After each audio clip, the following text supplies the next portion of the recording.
There's no doubting what you've achieved on a technical level. There are just certain design choices that were made that we don't fully understand. She can dance, she can sing, she can take song requests. With all due respect, those weren't the design choices we were curious about, Mr. Drew.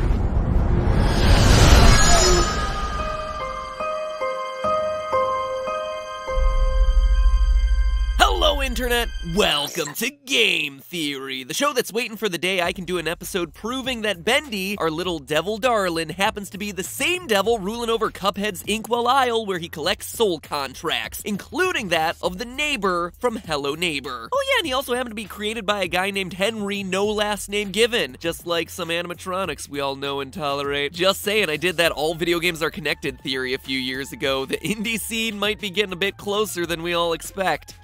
What am I saying? That'd be a half-baked theory. Here, I try to deal in theories that are closer to three-quarter baked, at least. Segue to Bendy Chapter 3. Everyone's favorite ink demon is back, and he's brought with him more fetch quests than you can shake a plunger at. And while sucking inky Botox out of bloated blobs and chasing Looney Tunes rejects around with an ink-spewing Tommy gun was awesome and all, Chapter 3 delivered on what I'd been really waiting for with this game. Story. We got a better idea of why these characters want to escape the ink. Do you know what it's like living in the dark puddles? It's a buzzing, screaming well of voices. Clarity on the hatred-fueled relationship between Bendy and Alice. Those grinning demons. Let's remove them, shall we? He hates it when I do that. And through one incredible Easter egg, we got a strong hint that Henry was the original creator of Bendy the cartoon character. On the plus side, I've got a new character I think people are gonna love. We're finally getting enough meat on this theory bone to start gnawing like a hungry Boris. And let me tell you, there are still plenty of mysteries hidden in these sepia-toned hallways. But as I went through the game's 3 chapters again to brainstorm for this theory, there was one moment that I had completely forgotten about. One screen so short and so random that it had gotten lost in the shuffle, and yet something that is so important that the Meatly decided to put it as one of the first big unexplained moments in the game. So I decided to look deeper into it, try to decipher what it meant. And once I did, it started to occur to me that that screen is the linchpin of the entire Bendy story. The place where it all begins, as well as the place where today's theory begins. Way back in Chapter 1, ex-animator Henry receives a letter beckoning him to return to his old workplace, Joey Drew Studios. And he does what any good horror protagonist would do, blindly stumble into an abandoned building with absolutely nothing to protect himself. Once inside, Henry activates the mysterious ink machine and unleashes the horrible ink monsters that plague the rest of his journey down memory lane. The first chapter ends with Henry getting chased by Bendy, falling down a chute, and passing out in a room full of coffins and pentagrams. Family-friendly entertainment with merchandise available at your nearest Hot Topic, ladies and gentlemen. But as Henry loses consciousness, we see 3 screens. The ink machine, Bendy attacking, and a third shot of a wheelchair. Now, the first 2 are pretty self-explanatory, but it's that third one that feels completely random and out of place. The wheelchair. Clearly, it's important to the story of this game because of the way it's placed there, but because we've yet to see any other obvious hints towards it and the length of time between chapter releases, I think most of us had either written it off completely or forgotten about it. But when I started to dig deeper, I came to realize that the clues as to what this had to do with the game's story had been hiding in plain sight the whole time. Take a look at Bendy. I mean, take a real good look at Bendy. While I was searching through character entries, researching for this theory on the Bendy wiki, some of the monsters' imagery started to jump out at me. The more I looked, the more I started to realize Bendy limps. If you really want proof, look at his chasing animation when you remove the lighting effects from the game. He's got a really strong limp. And it's not just me making this up or cheaply made animations. Look at his character model on the wiki. One leg is perfectly normal, but the other leg is twisted inward. Most of us have overlooked this detail because we're usually running away from Bendy in low light. But when you actually stop and look at him, this element of his design is unmistakable. That wheelchair in that flashback was his. In those 3 flashes, we're being told a complete story. The ink machine arrives and is used on someone who couldn't walk. Someone who is bound to a wheelchair. Thanks to the ink, that person now walks. And happens to be the personification of the murderous ink demon Bendy, but hey, there's no denying, they walk. So that begs the question, who is in that wheelchair? Who is Bendy? Well, I think all us players have been suspecting that it's Joey Drew, and this revelation gives a bunch of evidence to that hypothesis. Not only does Bendy have an inky human hand, but throughout the chapters, we've seen how every other major character from the audio logs has been transformed into an ink monster. In chapter 2, we saw composer Sammy Lawrence long to escape the inky prison of his body. Then in chapter 3, we got confirmation that Susie Campbell, original voice actress for Alice Angel, actually becomes Alice when touched by the ink demon. Even the projectionist Norman Polk becomes, uncreatively enough, the projectionist monster. So really, of the recurring audio log characters, we're only left with the option of two. Either janitor Wally Franks, who's appeared in all 3 chapters, or the mastermind behind the whole operation, Joey Drew himself. Either one could potentially be Bendy's true identity. And of the two, chapter 3 all but confirms that Bendy equals Joey. At the beginning of the chapter, if you take the demon path, one of the major differences is that you get access to a tape recording made by Joey. In it, he says, "Why, with enough belief, you could even cheat death itself. Now that is a beautiful and positively silly thought." Sure, his fixation on beating death could just be a god complex, but it could also be the fact that he himself is dying. That whatever disease has put him in this wheelchair is slowly eating away at his life, and that through the ink machine, he'll be able to beat his impending death. And I'm not just looking for connections where they don't exist. The Chapter 3 trailer reinforces the idea that Bendy the cartoon character is also cheating death. The trailer begins with an incredible short cartoon between Boris and Bendy in a cemetery. But intermixed in these antics is this skeleton who keeps harassing Bendy for no apparent reason. It comes out of nowhere, seemingly at random. So in a game where there are so few characters already and a lot of it is highly symbolic, why is this thing there? Because the skeleton is symbolic of death.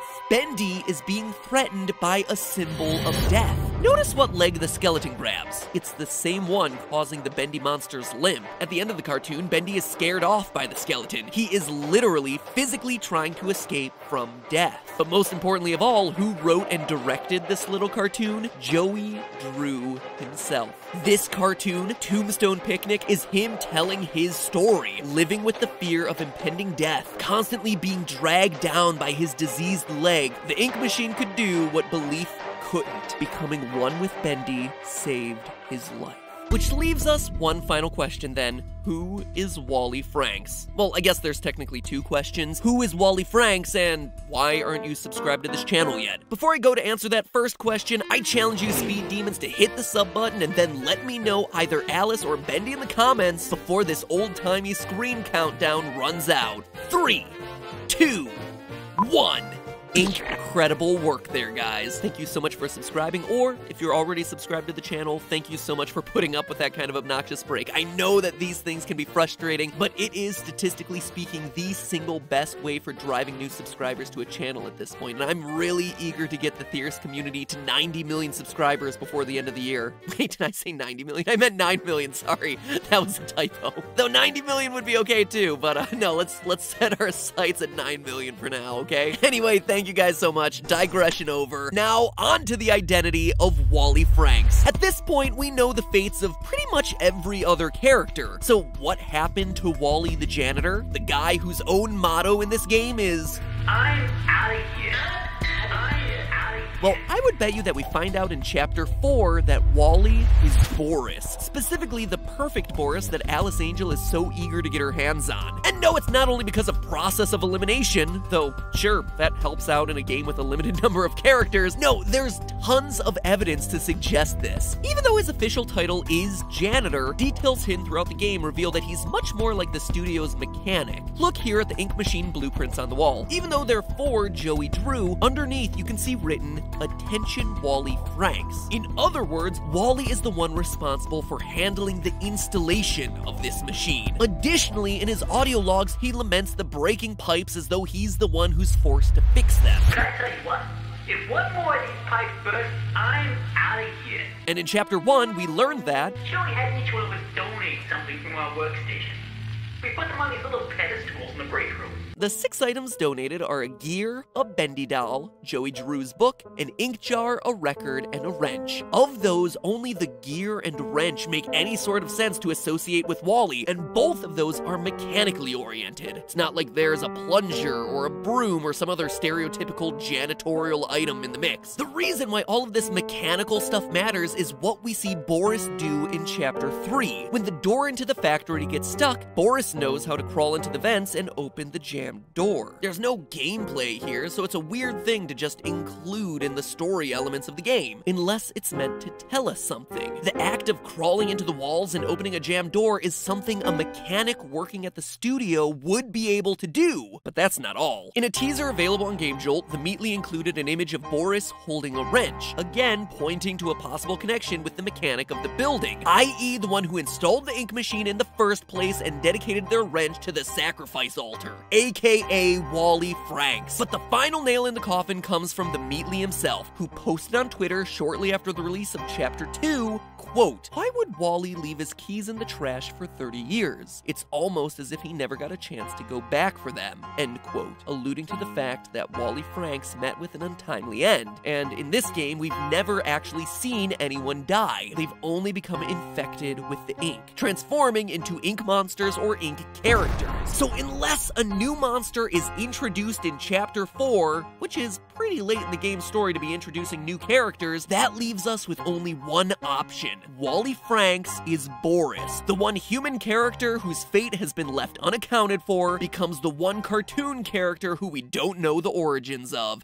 So, there you have it, theorists, my predictions as to the major reveals of both Chapter 4 and Chapter 5. Didn't even need to wait 3 months. In my estimation, Chapter 4 will center around the Boris-Wally reveal as we try to rescue our hapless dog from the clutches of the evil Alice. And then Chapter 5 will bring us into the finale, where we confront Bendy and his machine one final time, only to learn that it was Joey Drew all along, a victim of his own attempt to cure the life-threatening illness that afflicted him. Which honestly would wrap up the story if there weren't one big question mark hanging over all of this. Who is Henry in these events? Was he just an animator? Just the creator of the characters who would go on to be abused by Joey and his schemes? Or does Henry have some more sinister motives? Alice says that she knows why he's here at the end of Chapter 3, but do we know why he's there? As the player? His motivations are still really unclear. Perhaps that's a video for another day. In the meantime, remember, it's all just a theory. A game theory. Thanks for watching.